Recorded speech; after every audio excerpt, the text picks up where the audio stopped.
नमस्कार। बजट 2016-17 प्रदेश की सबसे बड़ी कवरेज लेकर मैं एक बार फिर से हाजिर हूं। डीडी न्यूज पर आप सभी का स्वागत है। आज चर्चा करेंगे खेती बाड़ी और बजट से उम्मीदों की, क्योंकि अगर देश की 75% जनता का भविष्य इस एक सेक्टर से जुड़ा है तो जाहिर तौर पर इसे लेकर देश और देश के बजट की जिम्मेवारी भी उसी अनुपात में बढ़ जाती है। आज हमारे साथ जुड़ रहे हैं राकेश कपूर जी, जो कि वरिष्ठ पत्रकार हैं। बहुत बहुत शुक्रिया सर कार्यक्रम में शामिल होने के लिए। साथ ही साथ थोड़ी देर में हमारे साथ जुड़ेंगे संजय थापा, और चेन्नई में हम जुड़ेंगे डॉक्टर MS स्वामीनाथन से, जो कि जाने माने एग्रीकल्चर इकोनॉमिस्ट और ग्रीन रिवोल्यूशन के जनक माने जाते हैं। लेकिन आइए देखते हैं सबसे पहले आज हमारे पास क्या सवाल है आपके लिए, जिसका जवाब हम आपको कार्यक्रम के अंत में बताएंगे। Question of the day, service tax की शुरुआत किसने की थी? ये सवाल आपके लिए। अगर आपके पास जवाब है तो इंतजार कीजिए, नहीं है तो भी इंतजार कीजिए, क्योंकि इसका जवाब हम कार्यक्रम के अंत में आपको बताएंगे। और अब नजर डालते हैं कि देश की जो कृषि व्यवस्था है उसको लेकर के बजट की बड़ी तस्वीर जो इस साल के लिए थी वो क्या कुछ नजर आती है। आप देखें, नाबार्ड के लिए RIDF के तौर पर 25,000 करोड़ रुपए की राशि जो थी वो इस साल मंजूर की गई। परंपरागत खेती के लिए मदद का ऐलान किया गया। और खेती में जो सबसे बड़ा ऐलान किया जाता है वो होता है खेती के जो कर्जे होते हैं, किसानों को जो कर्ज दिया जाता है। और ये आंकड़ा आपकी स्क्रीन पर आते हुए 8.5 लाख करोड़ रुपए का कर्ज साल 2015-16 में ये टारगेट था। शायद उसको मीट भी किया जाएगा, इसमें कोई दो राय नहीं है। नेशनल एग्रीकल्चर मार्केट का निर्माण, सारे जो मार्केट्स हैं उनको जोड़ने की योजना। कम प्रीमियम पर जो फसल बीमा है उसकी जो शुरुआत हुई है, प्रधानमंत्री फसल बीमा योजना, एक क्रांतिकारी शुरुआत। और इस नुकसान का जो त्वरित आकलन करने की व्यवस्था भी की गई है किसानों के लिए, और कैसे उनको मुआवजे की राशि तुरंत दी जाए और सीधे उनके खाते में दी जाए, उसकी कोशिश जरूर इस बजट में शुरुआत की गई है। आपदाओं के दायरे को बढ़ाया गया है। प्रधानमंत्री फसल बीमा योजना मूर्त रूप ले चुकी है। तो इस साल की जो बड़ी गतिविधियां हैं या कि जो कुछ कहें कि बड़े फैसले हैं वो आपकी स्क्रीन पर इस वक्त नजर आ रहे हैं। 5 सालों के लिए 50,000 करोड़ रुपए प्रधानमंत्री कृषि सिंचाई योजना में जो कैबिनेट है उसने तो जरूर मंजूर कर लिया है। और हर साल के लिए इस बजट में प्रावधान होता है। हर खेत को सिंचाई की सुविधा का लक्ष्य है। हर खेत को पानी दिया जाना, पर ड्रॉप मोर क्रॉप, एक और बड़ी योजना जिसमें करीब 1,000 करोड़ रुपए प्रधानमंत्री कृषि सिंचाई योजना के तहत दिए गए। तो इरिगेशन में इन्वेस्टमेंट को बढ़ाना शायद बजट का सबसे बड़ा फोकस हो सकता है। और शायद इसके लिए जो एलोकेशन है उसमें भी बढ़ोतरी की जा सकती है। सही सिंचाई और पानी को बचाने की तकनीक, उस पर भी काम किए जाने की उम्मीद है। सॉइल हेल्थ कार्ड की जो योजना है उसको भी मंजूरी दी गई थी। 3 साल में करीब 14 करोड़ सॉइल हेल्थ कार्ड बनाए जाने हैं। और खेतों की मिट्टी का परीक्षण किया जाता है। इसमें बड़े पैमाने पर एम्प्लॉयमेंट जनरेशन की भी उम्मीद है। और माना यह जा रहा है कि शायद इसको लेकर के जो लैब्स की संख्या है वो भी बढ़ाई जाएगी। और मिट्टी के मुताबिक आपको कैसे फसल लगानी है उसका एक खाका आपके सामने। चलिए, हमारे साथ जुड़ चुके हैं संजय थापा जी, जो कि पत्रकार हैं और करीब 25-30 सालों से एग्रीकल्चर को कवर करते हैं। बहुत शुक्रिया वक्त निकालने के लिए। कपूर साहब, पहला सवाल आप ही से। अगर खेतीबाड़ी की बात की जाए, अगर देश को आप एक बड़े ट्रेन के डिब्बे के रूप में थोड़ा सा देखें तो शायद सबसे बड़ा डिब्बा जो होगा वो खेतीबाड़ी का होगा। उसमें सबसे ज़्यादा लोग सफ़र कर रहे हैं और शायद इसलिए उम्मीदें भी सबसे ज़्यादा हैं। क्या कुछ फौरी तौर पर किए जाने की ज़रूरत है? देखिए, सबसे पहले जो कृषि क्षेत्र में, चूँकि कृषि क्षेत्र का दायरा इतना बड़ा है कि इसमें 58% लोग जी इस पर जीवन गुजर बसर करते हैं। लेकिन इसका जो GDP में जो हिस्सा है वो 16.1% रहा पिछले वर्ष। तो हमें ये देखना होगा किस प्रकार से हम खेती पर कम से कम लोगों की रोजगारी निर्भर करके GDP में हिस्सा बढ़ाते चले। किसानों की इनकम, किसानों की आय उसके अनुरूप बढ़ती जाए। इसके साथ साथ पैदावार भी बढ़ती जाए, जिससे हमारे देश की जनसंख्या को पूरी रूप से खाद्यान्न की सुविधा मिल सके। ये सारी बातें हमें ध्यान रखनी पड़ेंगी। और इसके लिए हमें कृषि क्षेत्र के इंफ्रास्ट्रक्चर माने सिंचाई, बिजली, सड़कें, मार्केट एक्सेस, उनके प्रोड्यूस, वैल्यू एडेड प्रोड्यूस, इन सब तरफ हमें ध्यान देना पड़ेगा। तब जाकर के ये पूरा समन्वित कार्यक्रम बनेगा। और कृषि क्षेत्र जिसमें एक सबसे बड़ी समस्या ये पैदा हो रही है कि देश की आबादी बढ़ रही है, लेकिन आबादी के साथ साथ खेत छोटे होते जा रहे हैं। ये जो काश्तकारी छोटी हो रही है, किस प्रकार से हम इस छोटी काश्त को देखते हुए, ये बहुत बड़ा चैलेंज है। इसके लिए एक जो अभी पंजाब के राज्यपाल हैं श्रीमान शिवराज पाटिल, उनके नेतृत्व में एक दल बना था और उसने ये रिकमेंडेशन किया है। इस बारे में उन्होंने एक अपनी पूरी रिपोर्ट भी दी। ठीक है, 5-6 वर्ष हो गए उस रिपोर्ट को आए हुए।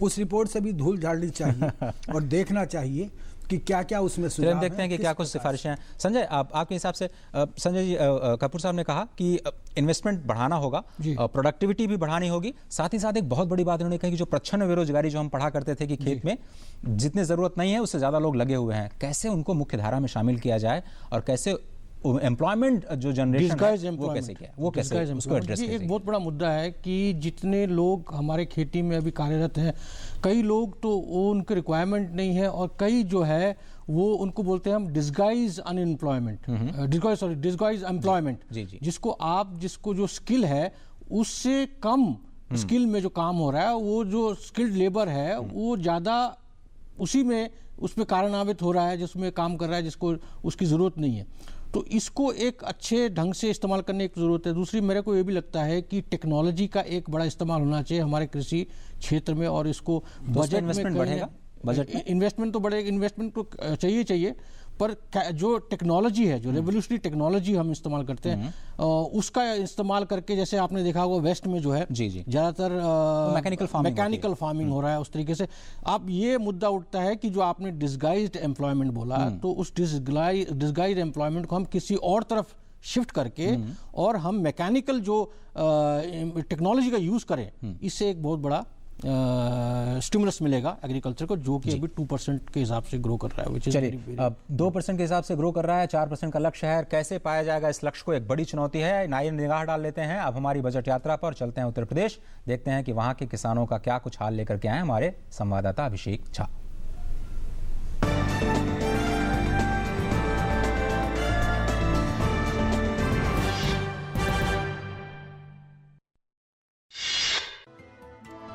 किसान भले ही देश का अन्नदाता कहलाता है, पूरे देश का पेट भरता है, पर आज भी बुनियादी सुविधाओं के लिए संघर्ष कर रहा है। सिंचाई की समस्या, बिजली की दिक्कत, अनाज भंडारण से लेकर समय पर खाद भी लेने के लिए किसान को संघर्ष करना पड़ता है। उत्तर प्रदेश का हाथरस जिला आलू की खेती में अग्रणी है, पर उचित कीमत और भंडारण की समस्या से यहाँ के किसानों की आर्थिक स्थिति काफी कमजोर है। पर प्रधानमंत्री सिंचाई योजना और नीम कोटेड यूरिया से किसानों को काफी उम्मीदें हैं। जितना पैसा ये बांट रही है गवर्नमेंट, उसको किसान के लिए बांट रही है, तो वो डीएपी यूरिया पे क्यों नहीं कम करती है? सूखे की मार झेल चुके किसानों के लिए सरकार ने राहत कोष की घोषणा की, ताकि सूखे से बर्बाद हुए किसानों को राहत मिल सके। पर अफसोस, राज्य सरकार के अधिकारियों के चलते आज भी किसानों को सूखा राहत की मदद नहीं मिल पाई। कृषि राज्य सरकार का विषय है, पर ये समय की मांग है कि केंद्र सरकार से दिए फंड के लिए निगरानी समिति, ताकि किसानों को उनका हक मिल सके। यहाँ का किसान इस आलू की खेती से केसीसी में इस तरह से घिरा हुआ है कि वो दिन प्रतिदिन कर्जे से लथता चला जा रहा है। पर मजबूरी क्या है, हमसे कोई सरकार कहे या कोई भी आदमी हमको सलाह दे कि आप आलू की खेती क्यों करते, क्योंकि यहाँ पानी नहीं है तो आलू की खेती होगी।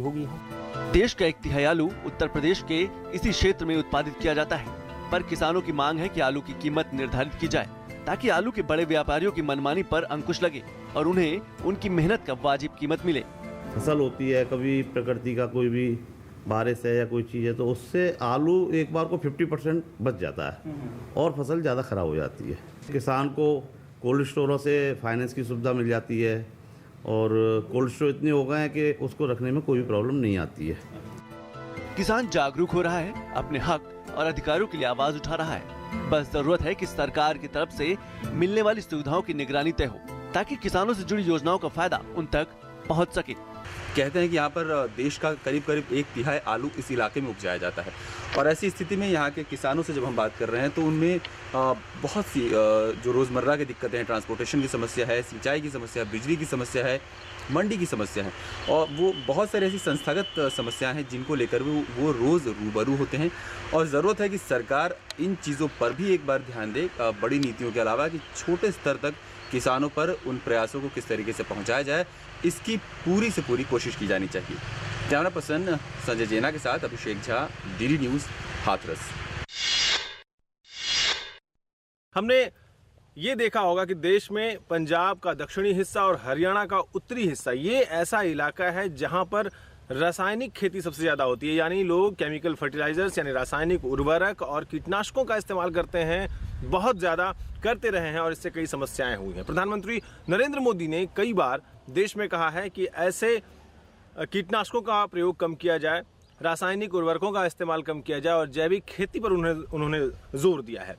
उसको पंजाब के किसानों ने किस तरह से अपनाया है, इसकी एक कहानी हम लेने के लिए, उसकी सक्सेस की स्टोरी देखने के लिए हम यहाँ पर पहुंचे। हमारे साथ जगदेव सिंह एक ऐसे किसान हैं जिन्होंने अपने परिवार के साथ, संयुक्त परिवार है इनका, इन्होंने अपने साथ पूरे परिवार को, पूरी जितनी ही ज़मीन है इसमें इन्होंने बायो फर्टिलाइजर के इस्तेमाल से जैविक खेती की शुरुआत की है।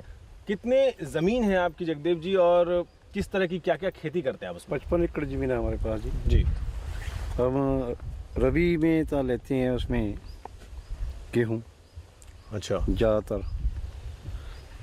और उसके अलावा क्या क्या हमने सुना कि आप गुलाब की खेती करते हैं? गुलाब की खेती कम करते हैं, थोड़ी सी 2 एकड़ गुलाब की खेती करते हैं। अच्छा। तो बाकी सरसों भी बोते हैं। अच्छा। जैविक भी बोते हैं। जगदेव जी के जो परिवार के युवा हैं उनसे हम बात करेंगे। रॉबिन सिंह नाम है उनका और हम उनसे बात करेंगे कि गुलाब की खेती किस तरह से फायदेमंद हुई। जो किसान है पंजाब का, उसको किस चीज़ की उम्मीद है, क्या चाहिए आपको, खास करके जो लोग जैविक खेती करके ज़मीन भी बचा रहे हैं और सेहत में भी लोगों को ज़्यादा फायदा पहुंचा रहे हैं? सर वो ऐसे है कि जो जैसे हमारे पीएम है मोदी जी, उन्होंने भी बोला है कि वो कह रहे हैं कि सॉइल टेस्ट के लिए बोला है उन्होंने। तो अगर हमारी ज़मीन अच्छी होगी तो प्रोडक्शन ऑटोमेटिकली बढ़िया होगी, हेल्थ लोगों की बढ़िया होगी, एटमॉस्फेयर बढ़िया होगा। पंजाब के बठिंडा में कलालवाला गांव के किसान भोला सिंह हमारे साथ हैं। एक खेती जी ਅਸੀਂ 2001 ਤੋਂ ਆਰਗੈਨਿਕ ਚਾਲੂ ਕੀਤੀ ਹੈ ਤੇ 58 ਦਾ ਏਕੜ ਦੇ ਸਾਰਾ ਇਕੱਠਾ ਹੀ ਕਰਤਾ ਸੀ ਆਰਗੈਨਿਕ 'ਚ। ਦੂਸਰੀ ਗੱਲ ਇਹ ਜਦੋਂ ਕੈਮੀਕਲ ਕਰਦੇ ਸੀ ਅਸੀਂ ਇਹਦੀਆਂ ਜੋ ਪੈਸਟੀਸਾਈਡ ਜਿਹੜੇ ਜਾਂ ਕੈਮੀਕਲ ਦਾ ਸਪਰੇਅ ਕਰਦੇ, ਇੱਕ ਵਾਰ ਸਾਡੇ 6 ਸੀਰੀਆਂ ਨੂੰ ਸਪਰੇਅ ਚੜ ਗਈ, ਨੁਕਸਾਨ ਹੋਇਆ ਸਾਡਾ। ਉਦੋਂ ਬਾਅਦ ਹੌਲੀ ਹੌਲੀ ਮੇਰੇ ਚਾਚਾ ਜੀ ਜਗਦੇਵ ਸਿੰਘ ਨੇ ਇਹ ਗੱਲ ਦਾ ਮੋਹਰਾ ਰੱਖਿਆ ਤੇ ਅਸੀਂ ਉਦੋਂ ਤੋਂ ਲਗਾਤਾਰ ਕਰਦੇ ਆਏ, ਖੁਦ ਮਾਰਕੀਟਿੰਗ ਕੀਤੀ, ਕੱਲੀ जैविक नहीं की, जैविक पैदा करके भी खुद मार्केट कर रहे हैं आज भी बठिंडा में। तो मार्केट अगर अच्छा उपलब्ध हो जाए तो जाहिर है ऐसे किसानों के लिए जो नई पहलें कर रहे हैं, नई ज़मीन फोड़ रहे हैं खेती में, उनके लिए एक प्रावधान होना चाहिए मार्केटिंग का, ये बजट में होनी चाहिए।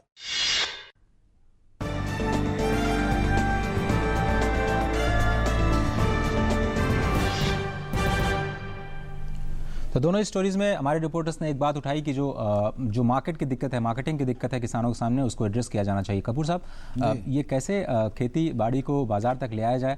और थापा साहब ने कहा कि मैकेनाइजेशन तो किया जाए, लेकिन दूसरी तरफ आपको जैविक खेती पर भी ध्यान देना है, कैसे बैलेंस बनाएंगे? देखिए, ये भारत एक ऐसा अजीम मुल्क है। आपने देखिए कि हमने लोगों को मिठास हमने सिखाई। हमारे किसानों ने जो खादरों में, नदियों के खादर में जो सरुआ खड़ा हो जाता था, उसमें रस भरा उसे गन्ना हमने बनाया। चावल में विभिन्न प्रकार की खुशबुएं हमारे इस देश के किसानों ने भरी। इस देश के जमीन की, मिट्टी में काम करने वाले किसानों की जमीन के प्रति और जमीन में उपजने वाली पौधों के प्रति उनका इतना ज्ञान विज्ञान उनको परंपरागत रूप से मिलता रहा है। इसीलिए ये जैविक खेती है। और प्रधानमंत्री ने जो ये काम शुरू किया कि परंपरागत कृषि विकास योजना, या परंपरागत कृषि विकास योजना, ये उसी का परिणाम है।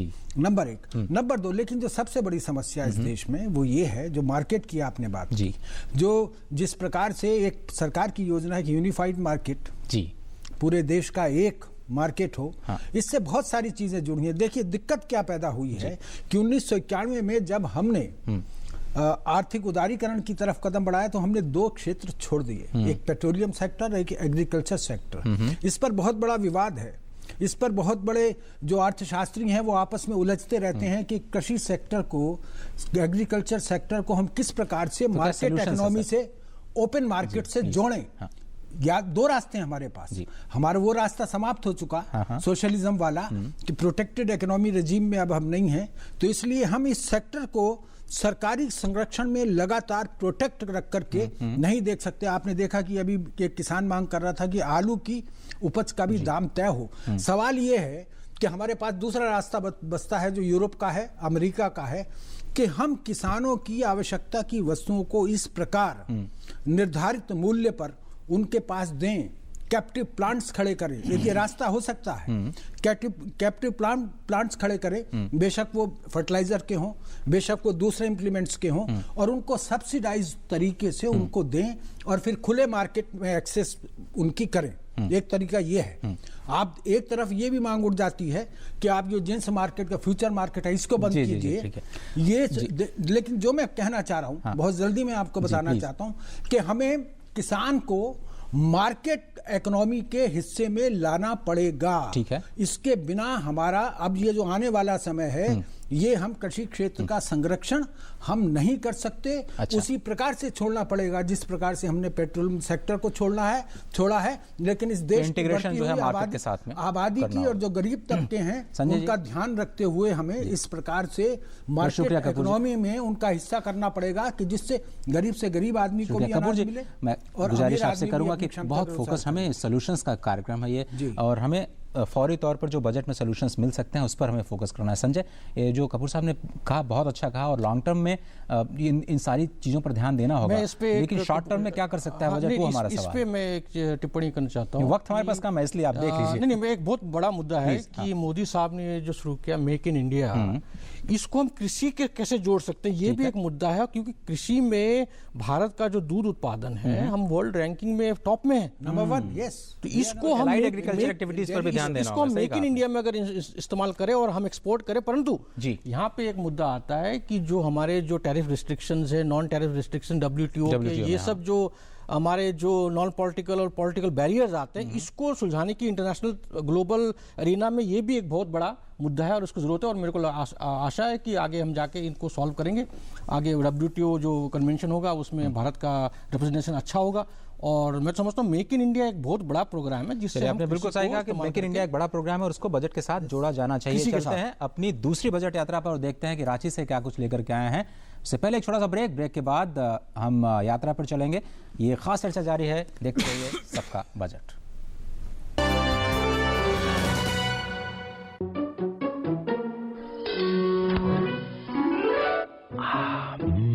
आइसक्रीम खाएगी? आइसक्रीम? ये है डबल आनंद। पहला आनंद पॉलिसी टर्म के अंत पर मैच्योरिटी क्लेम का पूरा भुगतान, और दूसरा आपके अपनों के लिए लाइफ कवर की पूरी रकम बिना किसी प्रीमियम के। LIC न्यू जीवन आनंद, आनंद ही आनंद।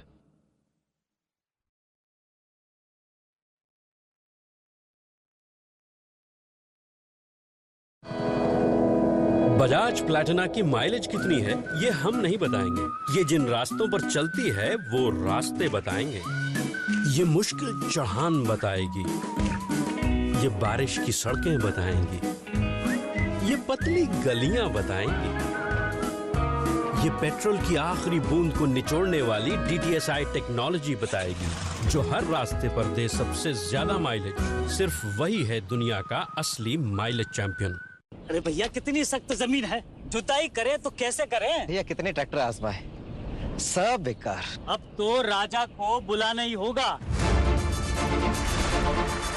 राजा की ताकत और उसकी शान हर काम बनाए आसान। जब रास्ते कठिन होते हैं तो भरोसा इसी पर होता है। जब विकास की राह पर तेजी से चलना होता है, साथ यही देता है।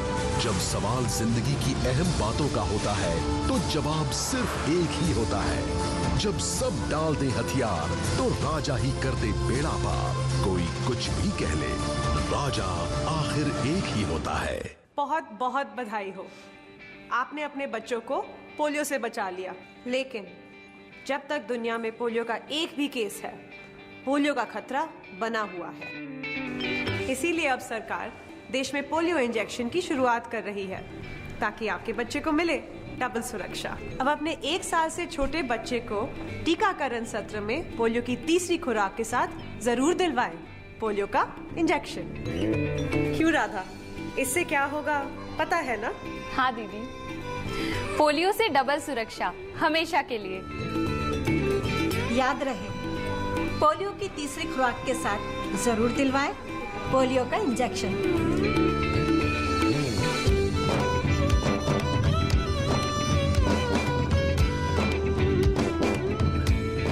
अधिक जानकारी के लिए अपने पास के स्वास्थ्य केंद्र, ANM या आशा दीदी से संपर्क करें।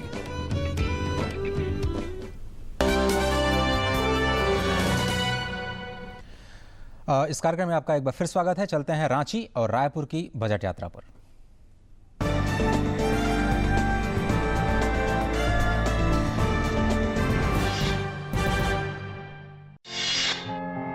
पिछले 2 सालों से सूखे की मार झेल रहे झारखंड के किसानों को प्रधानमंत्री फसल बीमा योजना से नई उम्मीद जगी है। किसानी छोड़ने का इरादा कर चुके कृषक भी अब खेती की ओर लौटने लगे हैं। 2% किसान देगा, 98% सरकार देगी। यह अपने आप में बहुत लाभकारी योजना है। जो किसान 1500 रुपए के किस्त को नहीं दे पाते थे, वो अब 10-20 रुपए में अपने फसल का बीमा करा लेंगे। झारखंड सरकार भी किसानों को लेकर काफी संजीदा है। मुख्यमंत्री रघुवर दास भी लगातार किसानों के साथ गांव में जाकर संवाद कर रहे हैं ताकि कृषि विकास का नया रोड मैप तैयार हो सके। और मेरा भी ये मानना है कि झारखंड का अगर हमें ओवरऑल विकास करना है तो हमें गांव का विकास करना होगा। कृषि विकास के लिए इस साल झारखंड के इतिहास में पहली बार अलग से कृषि बजट लाया जा रहा है। सरकार को उम्मीद है कि इससे खाद्यान्न उत्पादन में बढ़ोतरी होगी और किसान खुशहाल होंगे। कृषि बजट भी अगले वित्तीय वर्ष के लिए अलग से लाया जा रहा है सरकार के द्वारा। हम समझते हैं कि केंद्र सरकार की योजनाएं और राज्य सरकार के द्वारा जो प्रयास किया जा रहा है, इससे किसानों को लाभ होगा। सिंचाई सुविधाओं के अभाव में प्रदेश में लगभग 80 लाख हेक्टेयर क्षेत्र में से महज 26 लाख हेक्टेयर भूमि पर ही खेती होती है। इसमें से भी सिर्फ 12% सिंचित भूमि है। ऐसे में किसान हर साल मौसम की मेहरबानी पर निर्भर रहते हैं। प्रधानमंत्री सिंचाई योजना से अब हालात बदलने की उम्मीद है और इससे पर ड्रॉप मोर क्रॉप की अवधारणा साकार होगी। राज्य सरकार के द्वारा बड़े पैमाने पर वर्षा के पानी रोकने का कार्य किया जा रहा है और उसके लिए विशेष योजनाएं बनाई जा रही हैं और इसमें ग्रामीण विकास, जल संसाधन विभाग और कृषि विभाग के समन्वय से इस कार्य को अंजाम दिए जाने का प्रयास किया जा रहा है। कृषि में शोध को बढ़ावा देने के लिए हजारीबाग में प्रधानमंत्री नरेंद्र मोदी ने भारतीय कृषि अनुसंधान संस्थान की आधारशिला रखी है और उन्हें उम्मीद है कि देश में दूसरी हरित क्रांति भी इसी क्षेत्र से होगी। झारखंड में भी कृषि की अपार संभावनाएं हैं। यहाँ के लोगों को उम्मीद है कि इस बार के जो केंद्रीय बजट है उसमें किसानों के लिए कुछ खास ऐलान किया जाएगा। लोगों को लगता है कि सिंचाई जैसे बंदोबस्त अगर खास तौर पर और बेहतर कर दिए जाए तो लोगों को यहाँ काफी फायदा होगा। कैमरा पर्सन सतीश के साथ मैं दिवाकर कुमार, दूरदर्शन समाचार, रांची।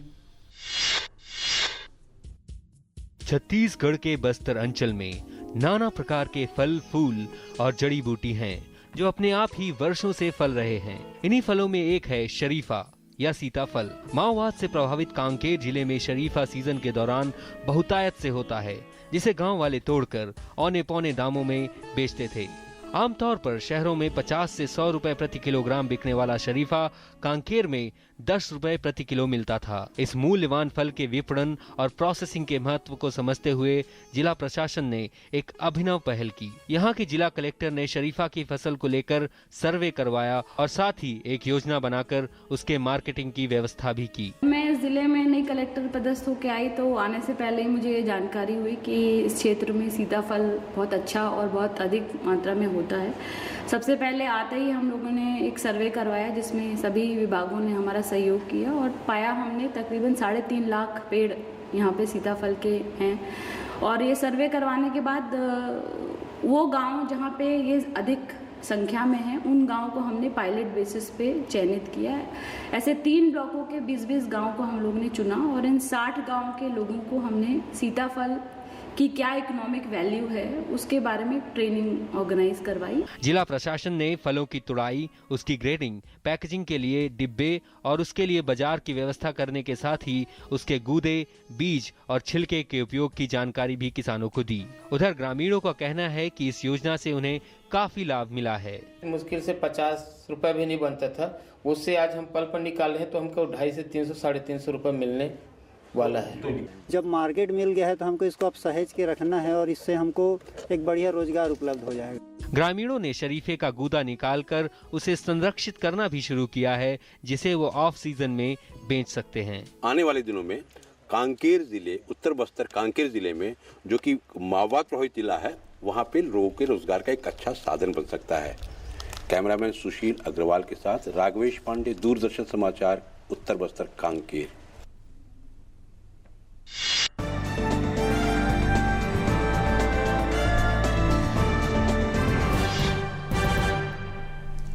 वक्त है रैपिड फायर का और गुजारिश अपने मेहमानों से कि केवल आपको 15 सेकंड मिलेंगे इसका जवाब देने के लिए। आइए देखते हैं क्या है हमारा पहला सवाल रैपिड फायर राउंड का। सवाल नंबर 1, क्या किसानों को रियायती ब्याज दर पर कर्ज की सुविधा के दायरे को बढ़ाया जाएगा? कपूर साहब।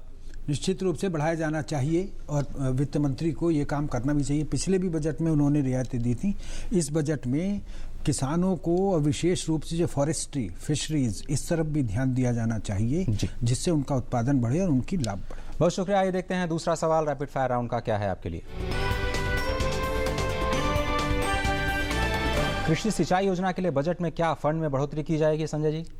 कृषि के जो इरिगेशन और जो सिंचाई योजना है इसको हमें सदृढ़ बनाने की ज़रूरत है और क्योंकि 2 सालों से जो है हमारा सूखे की स्थिति पड़ रही है और इस साल इसका इम्पैक्ट थोड़ा सा हल्का सा कम हुआ है क्योंकि थोड़ा सा हमारा इरिगेशन थोड़ा सा स्ट्रॉन्ग हुआ है उसके वजह पर इसके बावजूद हमें इस पर ज़्यादा बजट में ध्यान देने की ज़रूरत है। चलिए देखते हैं तीसरा सवाल क्या है हमारा रैपिड फायर राउंड का।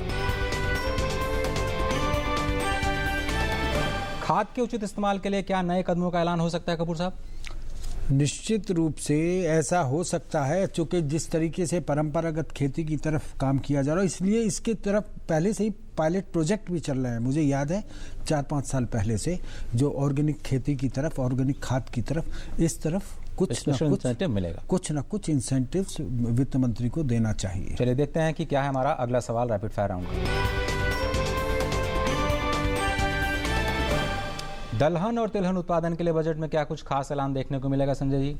दलहन और तिलहन के लिए हमें ज़्यादा जोर देने की ज़रूरत है क्योंकि हमारा जो इम्पोर्ट है उसको देखते हुए और हमारा जो ज़्यादातर पामोलिन ऑयल का इम्पोर्ट हम करते हैं और इस तरीके से जो हमारा इम्पोर्ट रहता है इसको हम थोड़ा सा सुधार लें और खुद ही अपना इसमें कुछ संशोधन हो जाए और इसमें कुछ बजट में कुछ प्रयोजन हो उसमें नया। 10 सेकंड दे सकता हूं। मैं इसमें जोड़ता हूं। अभी राधा मोहन सिंह जो एग्रीकल्चर मिनिस्टर हैं उन्होंने एक बात कही थी कि जो जो अफ्रीकी देश है उनके साथ हमारे अनुबंध होने चाहिए और भारत के 63 देशों के साथ कृषि और फॉरेस्ट्री एंड डेयरी प्रोडक्ट्स के क्षेत्र में अनुबंध हैं, उनके समझौते हैं।